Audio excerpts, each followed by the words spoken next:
Hey guys, this is a review of the Bluebrixx Big Boy. Uh, so yeah, let's just get into it. Let's just start with the locomotive first.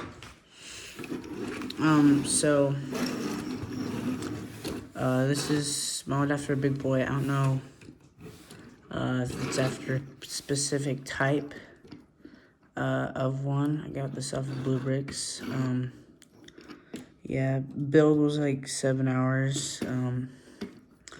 But this thing looks really good. Like that, this front's part, there are no prints at all, so there should be like a Union Pacific logo right here and right here, but there isn't anything.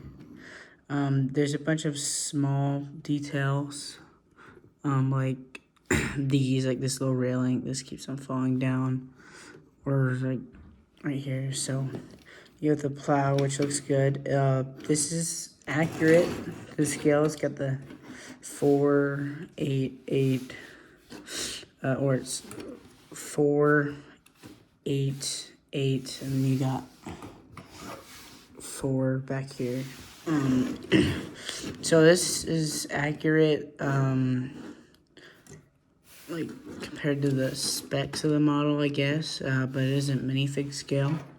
Like here's a minifig right here. I don't really know how to, but it's still small. Like yeah, it's just not minifig scale. There are a few things that are kind of dumb with the front, like this. You just snap this on, but it doesn't really go on cleanly because these right here, it's like there just isn't enough height. So you can't really get this in properly. So you kind of just have to force it in, and the bell either hangs down or it hangs up. That's kind of an issue, but there are like details over here. Kind of wish these smokestacks were circles instead of just grill pieces. But yeah, there's a bunch of details on the top. It looks really smooth on top, and then the side looks really good too. There's a bunch of lines and piping all over. Right here, this little assembly, it's a little dumb. I can't think of better words. It's just not really well done. Doesn't really fit that well together. There are some other parts along here that don't really work as well. This looks good. These back pieces, a lot of these details, they look really good. The back of it looks good with the windows. And then you can't really put a minifigure back here, because this is just like a plate. There actually is kind of like an inside. There's like a firebox in here. It's just like a bar, and then there's like one of these in there that kind of simulate where you put the coal. So yeah, there's just a lot of details on here, but it looks really good. This looks like a really good model to display. It just looks so good. Like if you use the tracks from like the Lego crocodile train, you can just like just make them bigger. This could fit and look really good on this. So yeah, and then you have like these. They aren't all connected, but that's so it can turn. This is designed to turn an R40 radius. So this is designed to go on R40 radius, although I've put it on my layout, and it can do R40, like the turns. It just can't do S curves. So you kind of want a more basic layout that just has like a turn, then you have straightaway, you have a turn. And I'll get to that in a sec, because I actually have power functions in this, but it's annoying getting it. I'll talk about that later. But yeah, they're just, it's good. So there should be these pistons that kind of come out, but what happens is they're so long that when it turns, it actually bumps with the wheel and it derails. So I took those off. Sorry about that. But you have another set of pistons back here. It's on the wheel. And the wheel setup, you can see these moving around a lot. It's actually attached separately. So you have, I'll just show you guys real quick. So this is what you build first, this kind of top part. And it looks, it looks like small to me. And then these are, you build these next. So this is the front part with these. You just build these, this is where it connects. And then you build this second part that has the second set of pistons. And then this and that back wheel. So, and then this is the bottom of it. It's just kind of basic. And they hook in here and here. So, yeah, I'm just trying to get these in. So it takes a little bit. Never really wants to go in.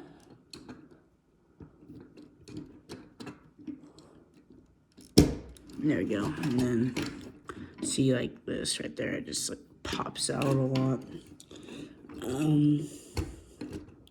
Another thing about this is I actually switched out the connecting joints with Lego, just the Lego pins or whatever, because they just like whenever you would pick it up kind of like this, they just like fall apart.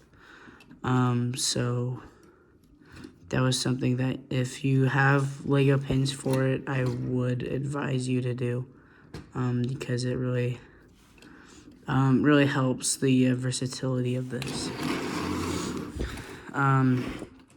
Now onto the tender. I have power functions in here. I have a video covering how to motorize this.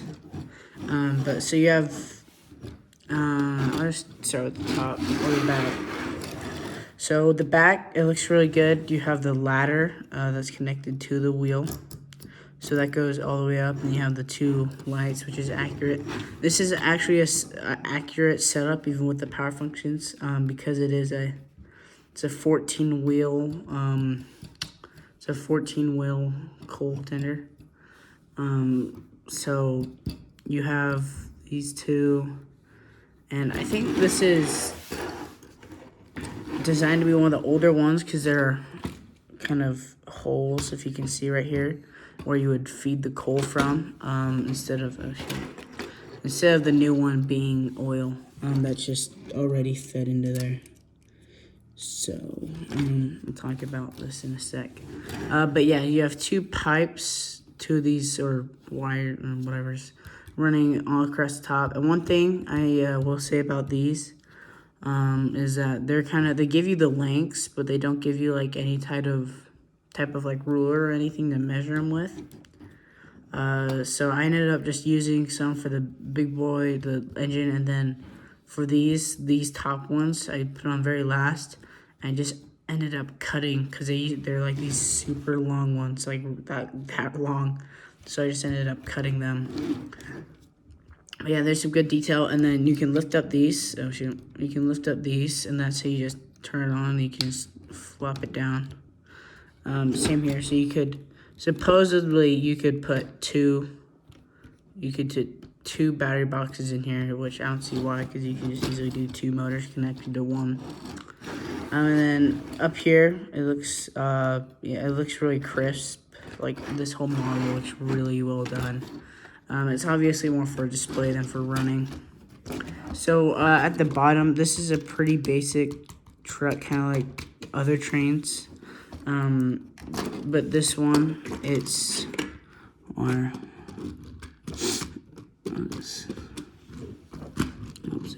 let me did that. This one, it's just more but so these are just, they have little metal pins in them, kind of just like Legos, and they just connect right here, but they fall off a lot, and they just connect to the edge of that right there. And then so this is how it does our 40 again. Because this uses a basic train, like one of the long ones you can find on diesel locomotives and Lego. And then it adds on from here. So this is the length of just the base plate that they use, and then they add this much more. So that's what you see. It's kind of hard to see stuff like this because it's black. And also these, they don't really sit down that well. Like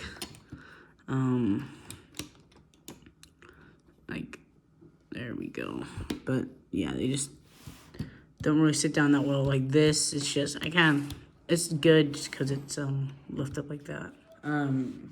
But like this is good because it doesn't get stuck. Just kind of like the stick up.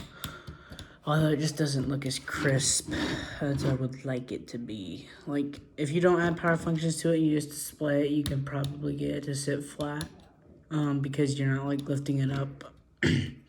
But for that, yeah, it's kind of just stuck like that. So these are the extra pieces that come with the set. There's a decent amount. So there are also rubber bands that come with it. But I noticed that the rubber bands, they kind of just hold the engine back because since it's powered by this, it doesn't really need the rubber bands. It kind of just slows it down because sometimes, you know, wheels don't turn. So it makes it a little harder just because of all that friction. And then you get 2 sets of these that are switched out. And then you have a bunch of parts like this kind of fell apart. This is the battery box. They have fake battery boxes in here that go like that. And then there's just a bunch of extra plates and stuff. So yeah. Okay. Let me just give you the length of these real quick. So the length of the coal tender is 1 foot long. So that's obviously what can go on the R40s without being turned. And then this is, I'm trying to get accurate. It looks like it's 21 inches, so almost 2 feet long.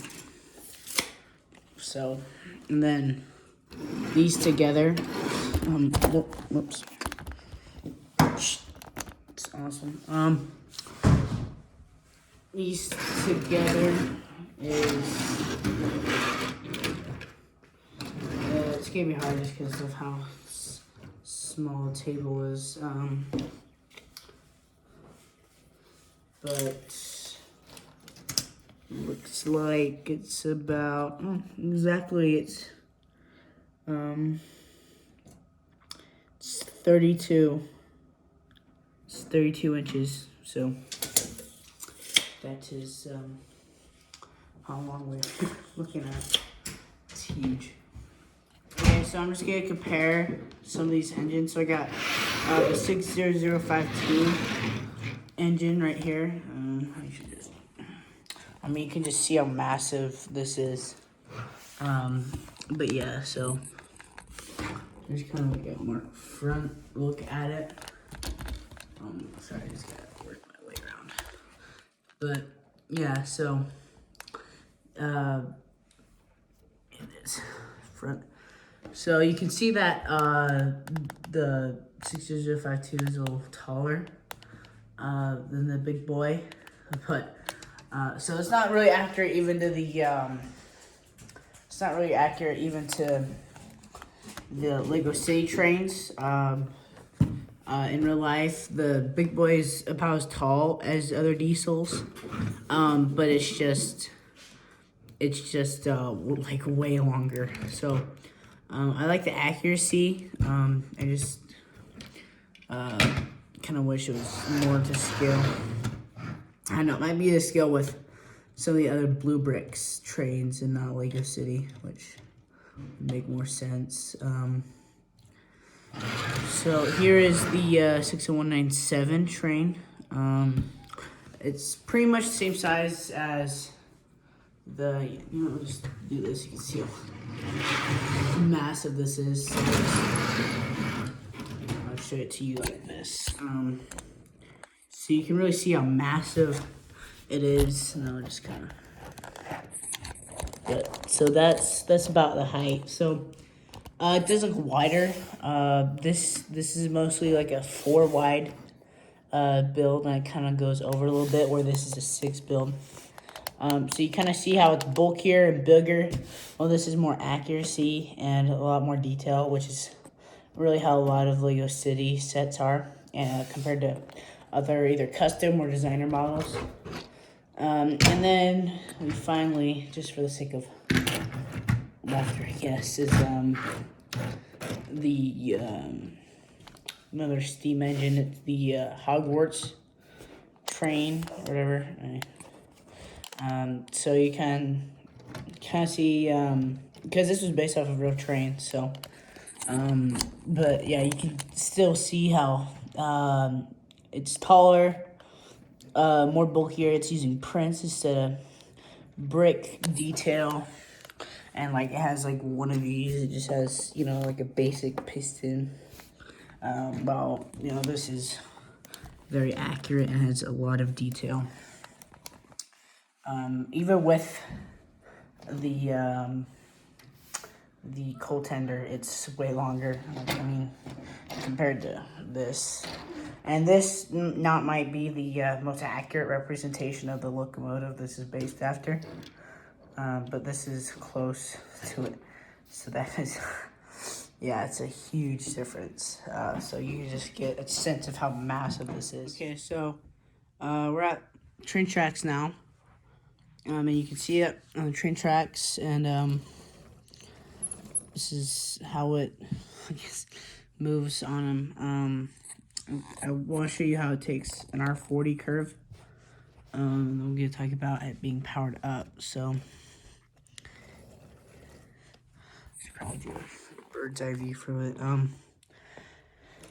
So you just, if you push it, and then so that's kind of what it does. It kind of sticks out right here. This looks fine.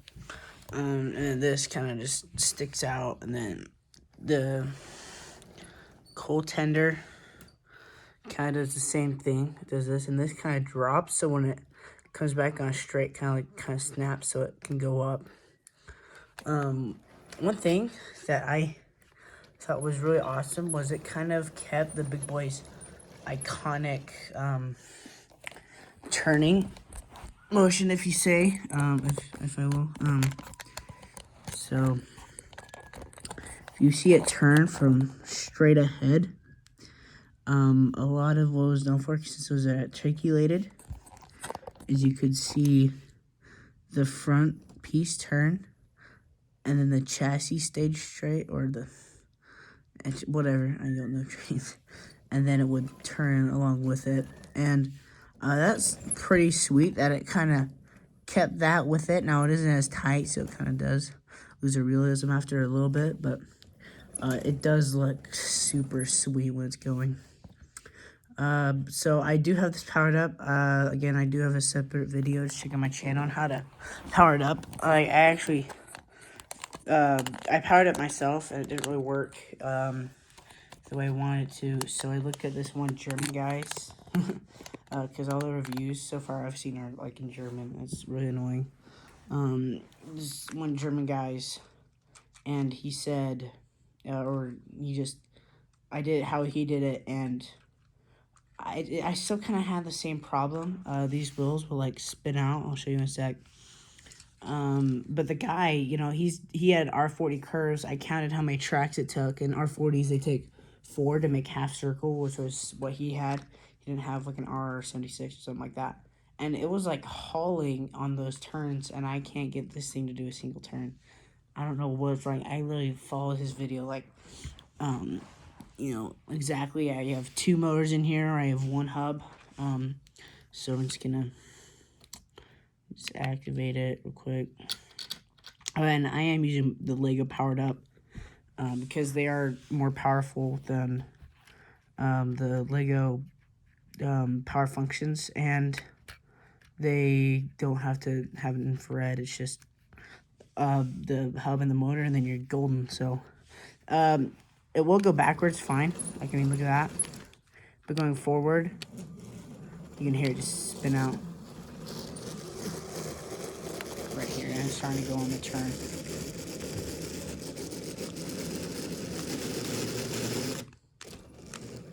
So, I don't know, like, it's so annoying.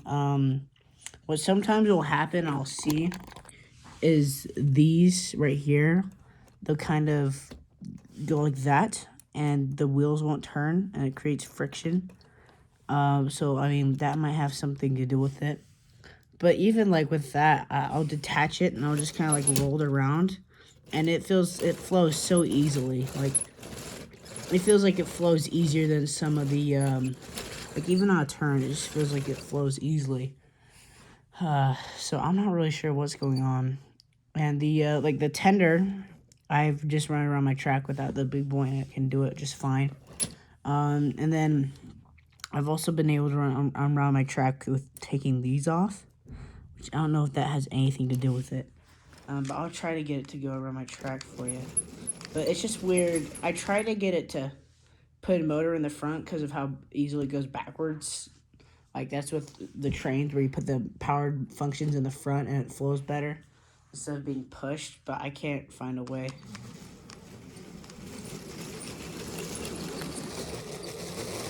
Kind of got that first turn, you kind of get it, and then it's just it's so weird. I mean, you can see how I don't have S curves for it to run on.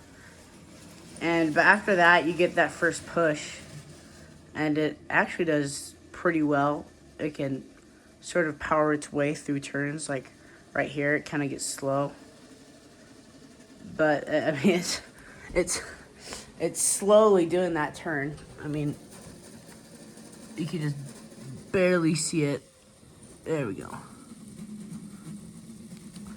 But yeah, it's like, it looks terrible. There we go. And then it just goes so fast.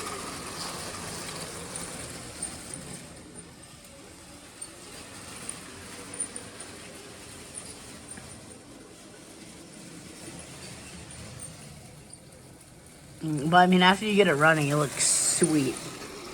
So, and this is probably gonna kill your batteries. Like, you probably have to switch them out a lot. I haven't switched them out yet, and I've been testing it. So one of the problems, I'll just go over some of the problems I had. The building, as I mentioned before, you just had this, and like that was built weird. The spinning out is dumb. I don't know if it's me or if it's just the way it's built. And then the shipping, so this was $110. Just this by itself. So in Lego terms, this is 1,388 pieces. So in Lego terms, this should have been $130, but it was cheaper. I'm just going off the crocodile train, which is like 1,000 pieces. It's $100. So the price per part is good. And then once you have power functions, I think it was like, so the hub is, so around $90. So, oh no, I think it was, I'll just do math real quick. Yeah, $200 for this. But, you know, compared to some other Lego sets, like even the 60197 over there, I mean, that thing was, what, $230? Had less pieces than this. I mean, didn't have as much details as this, and I mean, it came with power functions. So, I mean, speaking in Lego terms, this is cheaper than, you know, if you got a Lego set with power functions built in. So that is what I like. I mean, and it just looks absolutely amazing. I mean, they hit it spot on. I was worried about, you know, these parts being just like a gray, like kind of a light gray, or just like kind of a darker gray like this. But they went with like a metallic gray that makes it look just so crisp. So yeah, and then shipping, I ordered it like in January. It came in like middle of March. So Shipping is a while, but I think it's worth it. Building instructions are online. I just took a laptop and I just built off of it. But yeah, this thing is just absolutely beautiful when you're finished. I mean, for like a display model, I mean, I would take this over a crocodile train any day. I mean, I almost bought that thing that I saw this. I was just like, ooh, gotta take it. So yeah, the guys over at Bluebrixx, they did a nice job. You know, I'm just so glad that this can do an R40 just straight out of the box. You don't have to mod it or anything to do those tight Lego turns. I'm really happy about that. So this thing is, I mean, amazing. So thanks for watching my review, guys, and make sure to stay tuned on my next video.